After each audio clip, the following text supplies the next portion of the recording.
देखिए, त्योहारों का सीजन आ गया है और सरकार ने हम सभी को एक बड़ा तोहफा दिया है। आज से नवरात्रि तो शुरू हो ही रही है, साथ ही जीएसटी के नए रेट्स भी लागू हो गए हैं। तो चलिए जानते हैं कि क्या क्या सस्ता हुआ है और क्या महंगा हुआ है। ये वीडियो सेव कर लीजिएगा।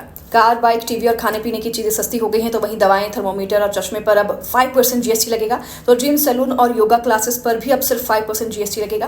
किसानों के लिए ट्रैक्टर और खेती की मशीनें सस्ती हो गई हैं, तो पेंसिल, नोटबुक और मैप जैसी स्टेशनरी सामान भी सस्ती हो गई। इन पर किसी तरह का जीएसटी या कोई टैक्स नहीं लगेगा। साबुन, शैम्पू, टूथपेस्ट जैसी चीजें जो रोजमर्रा में काम आती हैं, इस्तेमाल होती हैं, इन पर भी अब टैक्स ना के बराबर लगेगा।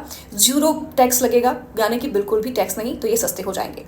एसी, डिशवॉशर और बड़ी टीवी के स्क्रीन जो है वो भी सस्ते हो गए हैं, लेकिन कुछ चीज़ें महंगी हुई है, जैसे कि 2,500 रुपये से महंगे कपड़े अब 18% की जीएसटी टैक्स में आएंगे। तो शराब, सिगरेट और गुटखा जैसी आइटम्स 40% की जीएसटी स्लैब में आएंगे। तो इस फेस्टिव सीजन में इन जीएसटी की कटौतियों का फायदा आप उठाएं और जमकर शॉपिंग कीजिए, क्योंकि जो रोजमर्रा के लाइफ में काम आने वाली चीज़ें हैं वो सस्ती हो गई हैं। कई जगहों पर गाड़ियां भी सस्ती हुई हैं, स्कूटर सस्ते हुए हैं और 3 व्हीलर 4 व्हीलर गाड़ियां भी सस्ती हुई हैं, जो कि खासतौर पर हम दशहरा के पहले, दिवाली के पहले खरीदते हैं। तो ये भी आप शॉपिंग कर सकते हैं, मोटर व्हीकल्स ले सकते हैं। साथ ही कई ऐसे सामान हैं जो सस्ते हुए हैं, तो जमकर शॉपिंग ज़रूर कीजिएगा। अपना कमेंट, अपना राय ज़रूर बताइएगा मुझे नीचे कि क्या आप खुश हैं ये जो नए टैक्स रेट लागू हुए हैं इससे, या फिर और भी कोई बदलाव की उम्मीद आप कर रहे थे सरकार से। मेरे साथ ज़रूर कमेंट में शेयर करिएगा।